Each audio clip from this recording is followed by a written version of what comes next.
Guys, welcome back to my channel. If you're new, thanks so much for stopping by and checking out today's video. My name is Ashley, and today I'm going to be giving you guys my quarter four, or really the end of the homeschool year update.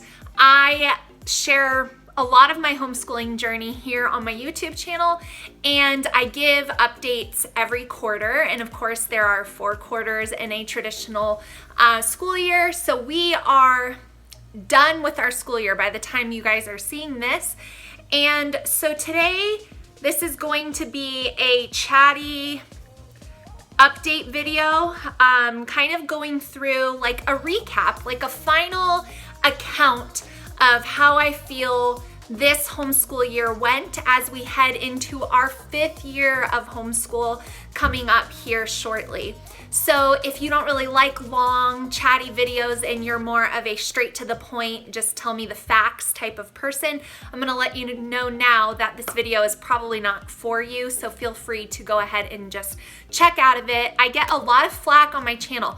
Honestly, one of the most things that I get hate for in the comments is that I'm too long-winded, and I apologize for that, but that is just how I am, and I really want to make sure what I'm saying is understood. And in general, I'm a long-winded person. When I have conversations with my friends or with my husband, I really, elaborate, and, so if you really just don't connect with me on that regard, then my feelings are not hurt if you choose to not watch my channel anymore. So I wanted to let you know it's probably going to be long-winded, and some of the things you may have heard in previous updates, but they're included here for a reason because I get commonly asked questions, and so I wanted to include it all in this update for you guys. So the first thing I'm going to touch on for this quarter 4 update is that quarter 4 was a lot better than quarter 3. Quarter 3 is always a challenging time of year for me as a homeschooler, and I've seen it every single year that I've homeschooled. Of course, the first year I had never done this before, and so I had no idea what was going on. I was wondering if something was wrong with me, but this year was no exception. We still experienced kind of a lull in energy and motivation across the board in quarter 3. So quarter 4 was a lot more energized, and I was able to just remember that, we're almost done, and just kind of be excited about the fact that I have continued to homeschool my kids through the hard days.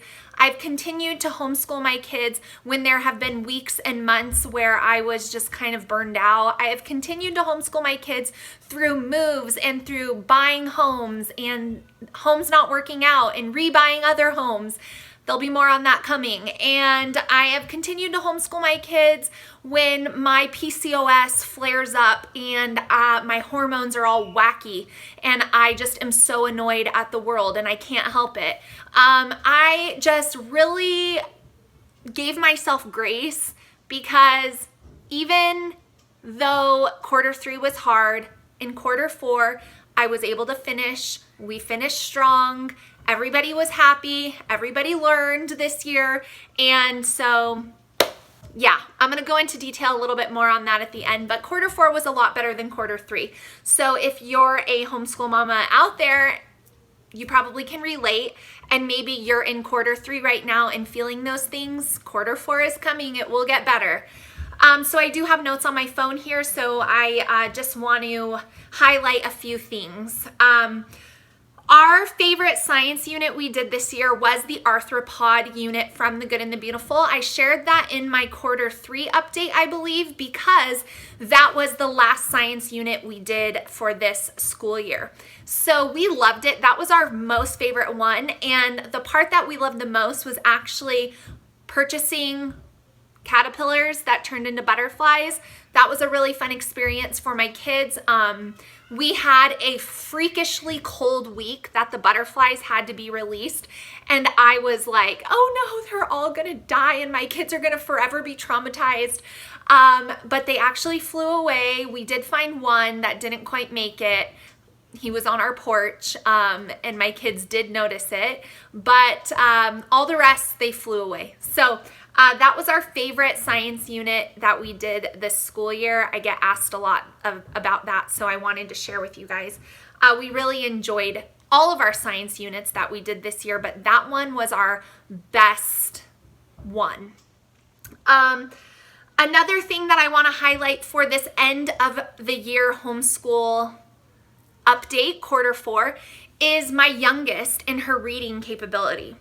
Now, at the beginning of this school year, so my youngest is my only kiddo that has never gone to a private preschool. We sent them to Christian preschools, or, kindergarten. She's never gone to anywhere learning besides with me. And at the beginning of this school year, she was still reading Bob books and really just getting started with reading. I get asked so much from moms of younger kids or moms who are thinking about homeschooling that think teaching reading is super daunting. Now, of course, every child is different. Every kid has different abilities. And I am not speaking to a child that, may have dyslexia or may have maybe delays. I'm just talking about the run-of-the-mill reading. I get asked, how did I teach it? So at the beginning of the year, she was reading Bob books. Now she was 6. So by public school standards, I feel like she would still have been on course, but she wasn't like exponentially above her grade level. She was just the cat sat. John went across the road, like those type of things. She obviously knew her alphabet and her letter sounds and was starting to learn like blends, like BL says blah and SH says sh, and those type of things. Her writing level at the beginning of the year was very, very, very minimal and needed my help to form a sentence on a piece of paper. We now are light years beyond that, and this is what I want to share with you. If you're a mom and you're freaking out that your kid is not reading or writing as well as they should be, give them time. Do not make it a super stressful, like all-intensive, like we're gonna do 20 pages a day type thing. They will get it. It will all of a sudden take off. I have seen it with my other kids as well, even though my number 3, he did go to a Christian preschool, but only 2 days a week, and he came home for kindergarten. So I saw it with him too. It's like all of a sudden, they just zoom and they get it. And I think a lot of the love of reading, because my kids love to read, all of them, is accomplished by a few things. And I want to share those with you in this update. I don't push it. I do not force reading. They have certain reading that they know they need to accomplish for their school, but when they're young, I just keep it so light and it's fun, and we read whatever they want to read. Dora the Explorer, Princess Disney books, like I don't care. We just read. I read to them, they read a little bit to me, and we practice. This year for her language arts curriculum, she did the Good and the Beautiful level 1, and that approach that I had already combined with the curriculum, I believe is what really accelerated her. In the beginning of the year, she was only able to read those little books and they were really challenging for her, and now we are into full-on chapter books. She can read way above what she can comprehend, so of course I am not allowing her to read books that she doesn't even understand what's happening. But the point is, at the beginning of the year, she could only read a Bob book. And now at the end of the year, she can read chapter books. She can read the Bible. She can read pretty much anything. Needs some help on some hard or difficult words she's never even seen before, but she just took off. So if you're waiting for that light bulb moment, it will come as long as you just keep working on it.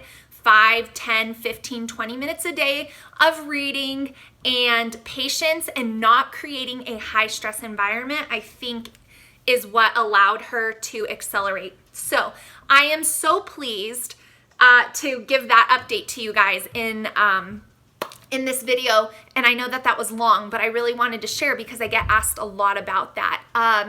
And one of the greatest joys as a homeschooling mom is knowing that you were the one that taught your child to read. Of course, if your kids go to public school, you can also teach them to read. But I mean, the primary person who taught my kids to read, it's such a feeling of accomplishment. So I'm so glad that I have those memories. So I wanted to share that with you guys. Our favorite field trips this year were to the fire station. We got a really in-depth tour of a local fire station. They were really amazing. They let kids go in the trucks. They simulated a smoke-filled room. It was just a really fun field trip, and the firefighters we did our field trip with were really, really great. And then the second favorite field trip for my kids as well as myself was to Trader Joe's. Now, I shared this on Instagram and so many people were like, oh my gosh, I didn't know Trader Joe's does field trips. I don't think they do field trips. I think it depends on the manager and the store and the busyness and how big your group is, but it doesn't hurt to call local places like that in your area, explain I'm a homeschooling mom, get a few friends together because they obviously won't do it for just one family, be so appreciative and so thankful, and then, you know, go around. So I don't think they officially do it, but we really enjoyed when we went. We learned how they order the food, how much they order, where does it come from, what the company believes in. The kids got to practice scanning. It was a really cute field trip. So we really enjoyed that this homeschool year. One thing that I also wanted to touch on in this end of the year homeschool update is that we loved our history year one from the good and the beautiful this year. I loved not learning about the same time period all year long. However, next year, I am going to go back to correlating my children's individual reading books with the historical time frame we are studying in history. So our first time period we're going to be looking at is ancient Greece. So I have matched up books that take place in that period for each of my children's reading levels, and I will be sharing that on my channel because I know it might help a lot of you guys. It does take time to look up book titles and research books and all of those things, but that was something that Sunlight did for me, and I got away from it this year because I just wanted the kids to be free to choose whatever they wanted, and I found myself kind of wanting to go back to that, so I'm going to go ahead and implement that in our upcoming school year with the good and the beautiful year 2. The next thing that I want to touch on in this Q4 update is that we had a lot of breakthroughs with my older kids in math. Quite honestly, this year of homeschooling a preteen girl and almost a preteen boy was my most challenging homeschool year to date.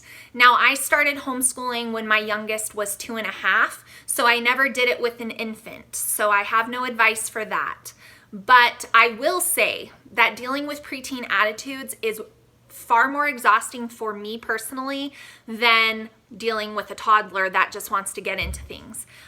Their disruptions because of the emotions and all of those things, the highs and lows, it was basically like I was dealing with a 2-year-old again.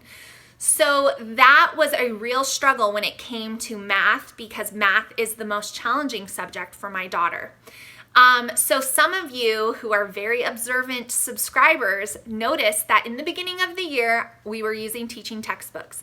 Then I told you guys in one of my quarter updates that I took her back to Horizons level 6 because she was getting too frustrated with teaching textbooks. So upon my evaluation, I initially thought perhaps the teaching textbooks level was a little too advanced for her. Maybe she wasn't quite ready for that yet. But then once I got her back in her Horizons level 6 and she was working on book 1, I realized that part of why she wasn't having those freak out moments was because None of the concepts in the beginning of book 1 were new to her. It was all review. And so she was struggling with learning new things and the frustration that can sometimes come about when you don't understand something the first time you look at it. And so I am happy to report in quarter 4 that we went back to teaching textbooks pretty shortly after I realized that it was more of a heart issue and learning perseverance and learning to have a positive attitude about learning new things. Even if a subject is not your favorite, that's okay. I tell my kids, you're not going to like everything that you have to learn, but sometimes you have to learn things because of X, Y, and Z.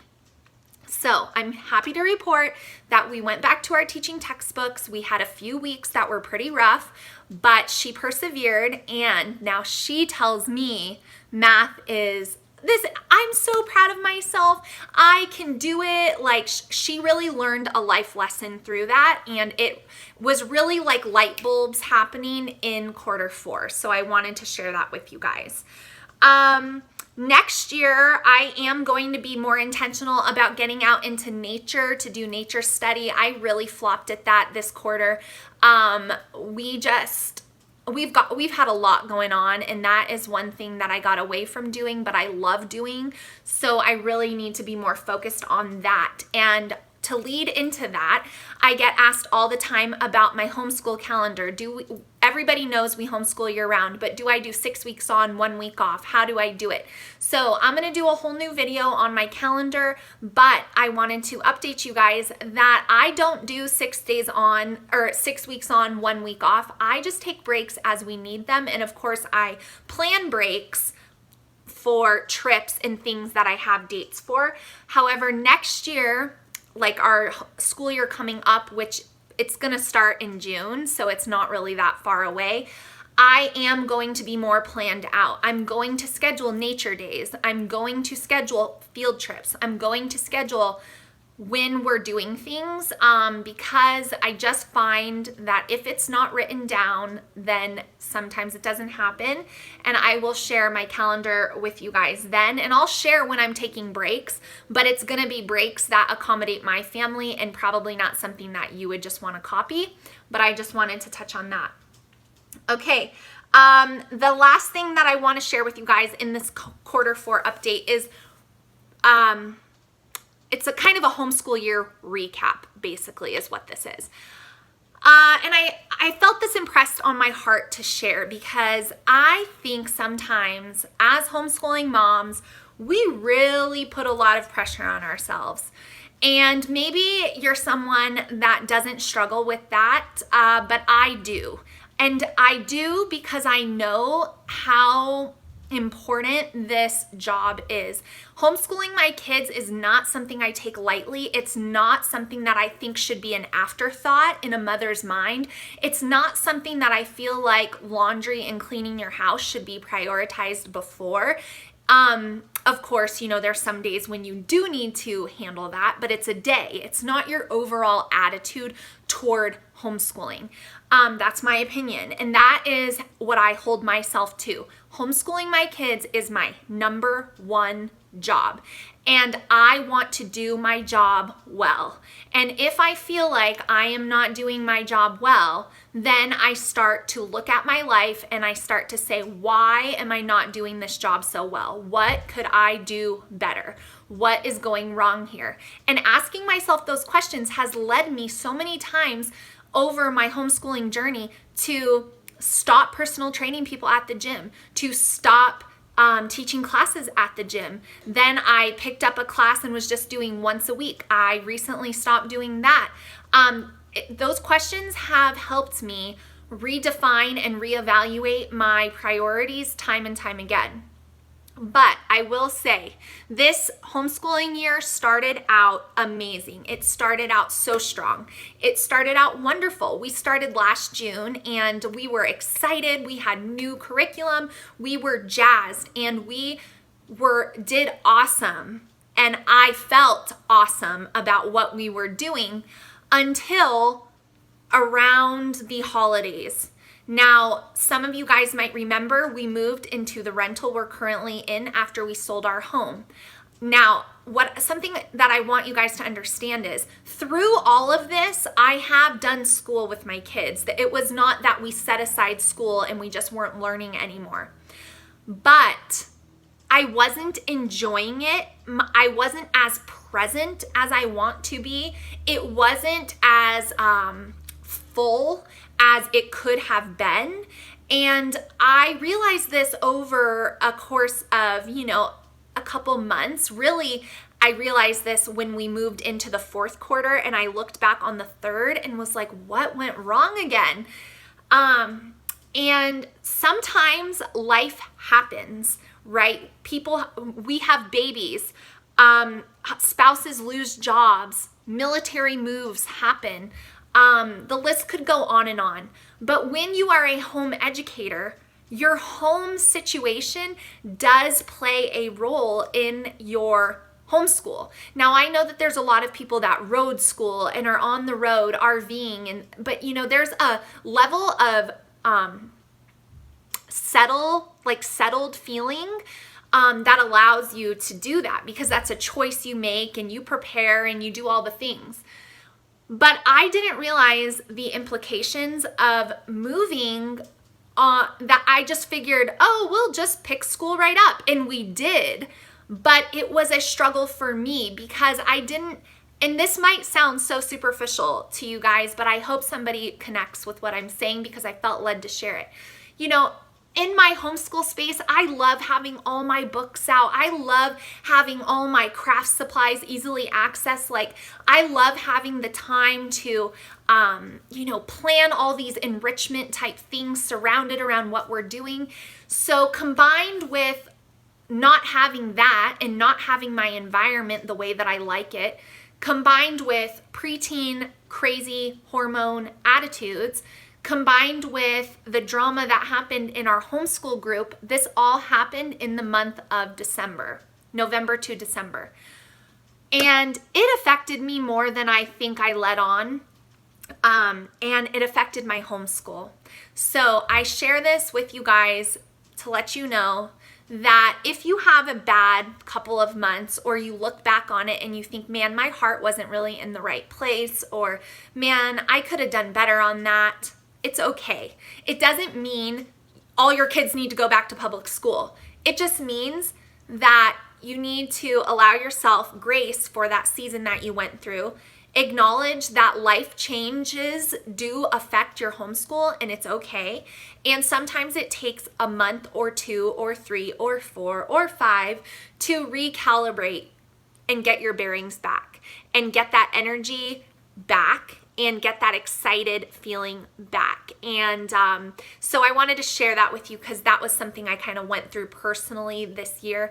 In quarter 4, I found myself recognizing that those situations really did play a role in how I was feeling and kind of the struggle. And I'm so excited to move and be settled and have all my stuff where I like it and have that beautiful environment that's peaceful and just wonderful for learning. And I'm so excited to not have any big life changes on the horizon, so that I can just really focus and pour into my kids for this upcoming homeschool year. So that is going to lead me into my last point for this video. I'm really excited about our upcoming homeschool year. As you guys know, we homeschool year round, so we are going to be starting back in June at some point. So I'm using this time of being off to move my family, to get my home situated how I want it, to decorate, to shop, to do all the things I need to do, to plan out my first and second quarter in its entirety, which I've never done. And we are going to be learning some big things. We're going to be studying marine biology as our first science unit, and it's going to work out perfectly because we're going to go on a family vacation to San Clemente, and so we're going to be able to tie that together. And we're going to be covering big conversations with my kids this year, my older two especially, we're gonna have the talk, and we're gonna have the whole talk. And as a mom, you know that there are feelings that go with that, because they're not babies anymore, and they have to know these things. And it's a bittersweet moment in motherhood for me, because it's like really acknowledging that my kids are growing up, and I'm so thankful and blessed to be the one that gets to share that information with them, of course, with my husband. But yeah, we're gonna be doing all that, and so I anticipate that is gonna be kind of a challenging time, just because of the realization that my kids are growing up, and we're ready to talk about all that. And so I need to get my head prepared. I need to have my heart prepared. I need to pray that God would have me speak his words to them and not mess it up with my own, because you guys know I'm going to do a real bad job. So I would appreciate your guys' prayers if you are the praying type, for all those things that I just mentioned. But thank you guys so much for listening to this long quarter for update / homeschool year in review. I just wanted to share my heart with you guys on that little ending. So let me know if that resonated with any of you guys. And let me know how your years are wrapping up, and when you're going to be done, and when you're going to start again. And let me know all the fun homeschool things down below. I love chatting with you guys down there. So I'll see you guys in my next video really, really soon. Bye, guys.